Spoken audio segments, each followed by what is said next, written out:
जय हिंद मित्रांनो, mission city सरावासाठी टेस्ट सिरीजमधल्या पेपर क्रमांक 1 जो की 1ली ते 5वी या वर्गासाठी घेण्यात आला होता, त्याच्या प्रश्नपत्रिका क्रमांक 3च्या या ठिकाणी सायकोलॉजी या विषयाच्या स्पष्टीकरणाच्या व्हिडिओमध्ये मी सर्वांचं मनापासून स्वागत करत आहे।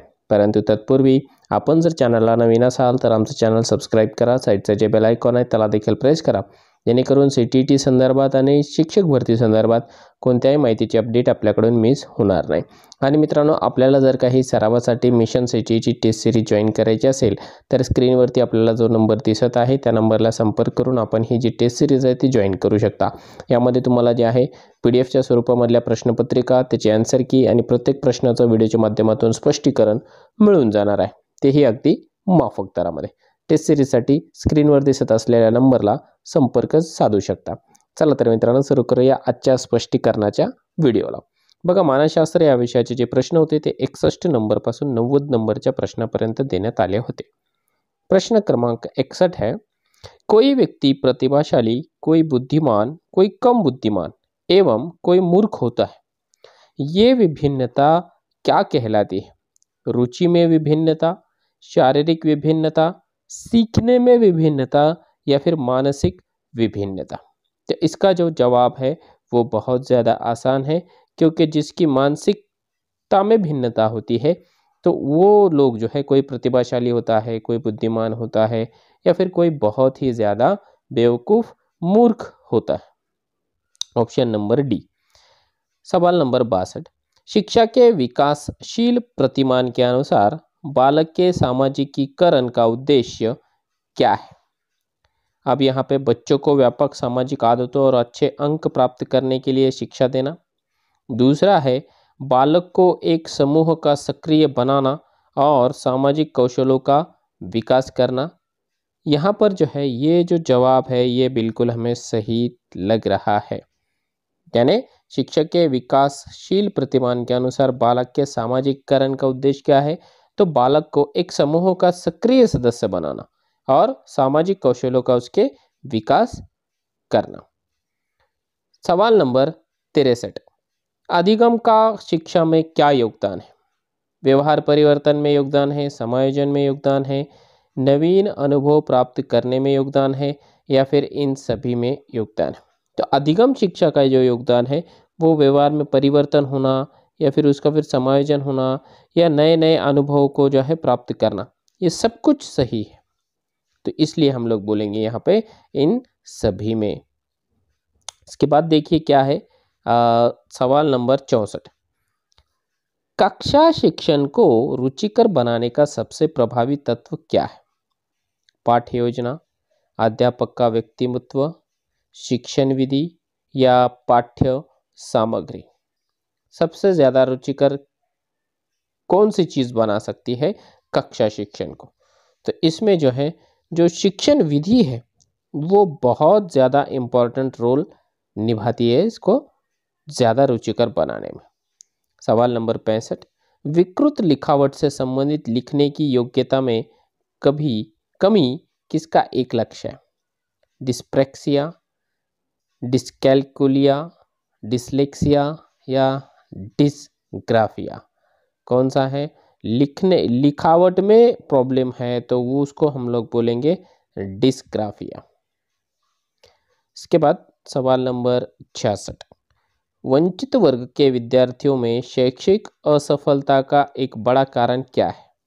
घर में शैक्षिक निर्देशन का अभाव, अवधान की कमी, बौद्धिक योग्यता का कम होना या फिर उपर्युक्त सभी? देखो, वंचित वर्ग के जो विद्यार्थी है उसमें शैक्षिक असफलता अगर से आती है तो उसका बहुत बड़ा कारण होता है कि घर में शैक्षिक निर्देशन का अभाव होता है, क्योंकि जाहिर सी बात है वो जो वर्ग है वो बहुत ज़्यादा वंचित है, मुख्य प्रवाह से दूर है। 67 नंबर का सवाल, चिंतन की प्रक्रिया में प्रयोग किया जाता है, कौन सा प्रयोग किया जाता है? शब्द, भाषा एवं विचार, प्रतीक एवं प्रतिबिंब या फिर ये सभी? तो जब चिंतन किया जाता है तब शब्द भी ज़रूरी है, भाषा एवं विचार भी ज़रूरी है, प्रतीक एवं प्रतिबिंब ये भी ज़रूरी है। इसलिए हम लोग बोलेंगे इसका जो जवाब है वो है ऑप्शन नंबर डी, ये सभी। सवाल नंबर 68, सामाजिक वंचना एवं विभेद विद्यार्थियों में जन्म लेते हैं। मानसिक अवरोध, कम उपलब्धि, संकट एवं संघर्ष या फिर ये सभी। तो सामाजिक वंचना जब होती है तो विद्यार्थियों में बहुत सारे विभेद पैदा होते हैं। उसमें मानसिक अवरोध होता है, कम उपलब्धि होती है, संकट या फिर संघर्ष भी होता है। इसलिए हम लोग बोलेंगे यहाँ पर उपर्युक्त सभी। इसके बाद आपका कोई विद्यार्थी किसी परिस्थितिवश विद्यालय आ पाने में असमर्थ रहा है, वो इस अवधि में पढ़ाए जाने वाले पाठों को आपसे समझना चाहे तो आप क्या करेंगे? आप उसे अतिरिक्त समय देकर पाठ पढ़ा देंगे। बी नंबर का, आप उसे डांट लगाकर वापस भेज देंगे। सी नंबर, उसे कहेंगे कि कुंजी खरीद कर पढ़ ले, या फिर अन्य विद्यार्थियों के नोट्स उसे दिलवाएंगे।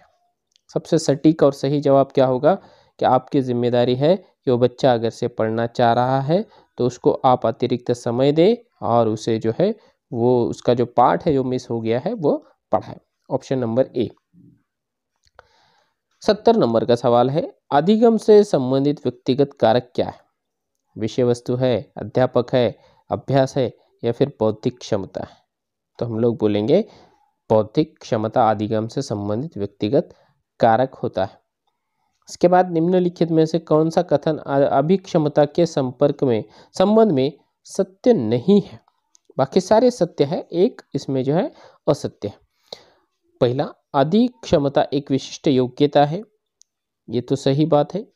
अभिक्षमता जन्मजात एवं वातावरण की उपज है, ये बात गलत है। अभिक्षमता प्रशिक्षण के पश्चात सफलता की डिग्री की पूर्वानुमान है, ये भी बात सही है। और अभिरुचि एवं अभिक्षमता सदैव साथ नहीं चलते हैं, ये भी बात सही है। इसलिए हम लोग बोलेंगे कि हमारा जो सही जवाब रहेगा वो रहेगा ऑप्शन नंबर बी। बाल विकास का अर्थ क्या है? 72 नंबर का सवाल, विकास के विभिन्न पहलुओं का अध्ययन, एक विकासात्मक अवस्था से दूसरी विकासात्मक अवस्था की विशेषताओं में परिवर्तन का अध्ययन, भिन्न भिन्न आयु स्तरों पर विकास क्यों वो कैसे हुआ इसका अध्ययन, या फिर उपर्युक्त सभी। तो यहाँ पर हम लोग बोलेंगे कि उपर्युक्त जो सभी है यानी तीनों भी जो है वो बिल्कुल सही है। इसलिए हम लोग बोलेंगे कि इसका जो जवाब है वो है ऑप्शन नंबर डी। और सवाल नंबर 73, बाल विकास किसकी आपसी जिम्मेदारी है? अभिभावकों एवं शिक्षक दोनों की, सामाजिक और सांस्कृतिक कारकों की, वंशानुक्रम और वातावरण दोनों की, या फिर केवल शिक्षकों की? किसकी जिम्मेदारी बाल विकास?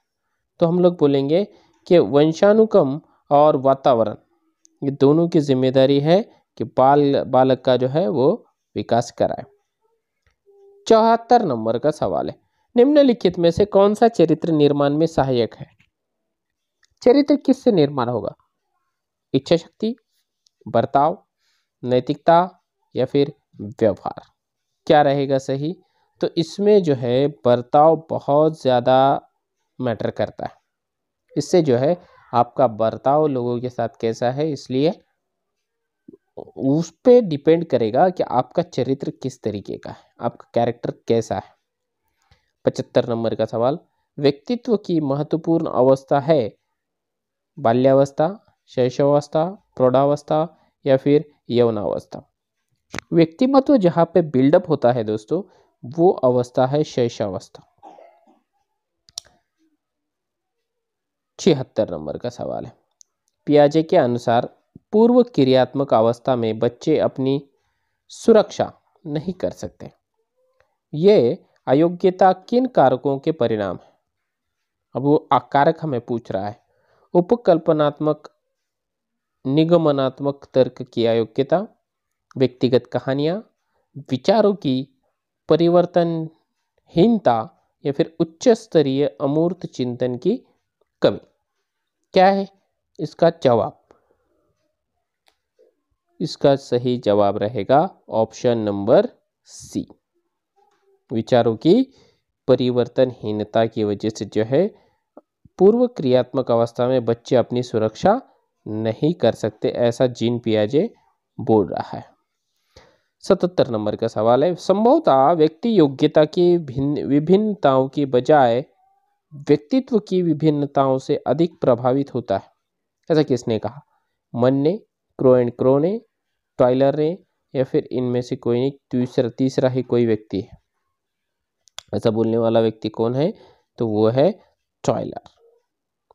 मानसिक विकास की व औपचारिक क्रियात्मक अवस्था की विशेषता क्या है? अमूर्त चिंतन, मूर्त चिंतन, मानसिक चिंतन, आत्म केंद्रित चिंतन। कौन सा रहेगा इसका सही जवाब? तो दोस्तों हम लोग बोलेंगे कि अमूर्त चिंतन, ये उसका सही जवाब रहेगा। उपलब्धि अभिप्रेरणा क्या है? तो उपलब्धि जो अभिप्रेरणा है, चुनौतीपूर्ण कार्यों में बने रहने की प्रवृत्ति को ही बोला जाता है। हमें पहले ऑप्शन में ही इसका सही जवाब मिल गया। इसके बाद 80 नंबर का सवाल, जो बालक एवं व्यक्ति असामान्य किंतु प्रासंगिक विचार तथा तथ्यों के साथ समन्वय स्थापित करता है, वो क्या कहलाता है? उसे जो है साहचर्यवाद बोलते हैं या फिर सृजनात्मकता बोलते हैं, तो इसे हम लोग बोलेंगे सृजनात्मकता। 81 नंबर का सवाल है, संवेगात्मक रूप से अभिप्रेरित बालक की मुख्य विशेषता कौन सी है? क्या पूछा? संवेगात्मक रूप से अभिप्रेरित बालक की मुख्य विशेषता कि वो अति प्रतिक्रियात्मक प्रवृत्ति का होता है, अंतर्मुखी प्रवृत्ति का होता है, अपने विचारों को प्रस्तुत करने का संतुलित तरीका उसे आता है, या उदासीपूर्ण व्यवहार उसका हमेशा रहता है। यहाँ पर भी हम लोग बोलेंगे इसका जो सही जवाब है वो छुपा हुआ है ऑप्शन नंबर सी में। संवेगात्मक रूप से अभिप्रेत बालक की जो मुख्य विशेषता है वो ये है कि अपने विचारों को प्रस्तुत करने का उसका जो तरीका है वो बहुत ज़्यादा संतुलित होता है। सीखने के लिए मनोवैज्ञानिक कारण क्या है?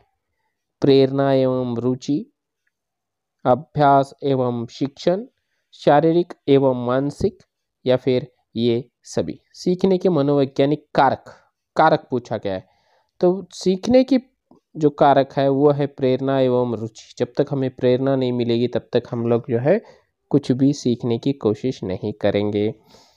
83 नंबर का सवाल है, छात्रों में लोकतांत्रिक जीवन को प्रोत्साहित करने के लिए निम्नलिखित में किसका बेहतरीन प्रयोग किया जा सकता है?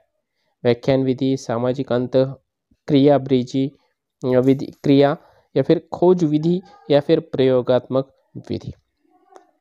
हमें अपने छात्रों में क्या करना है? लोकतांत्रिक जीवन को प्रोत्साहित करना है।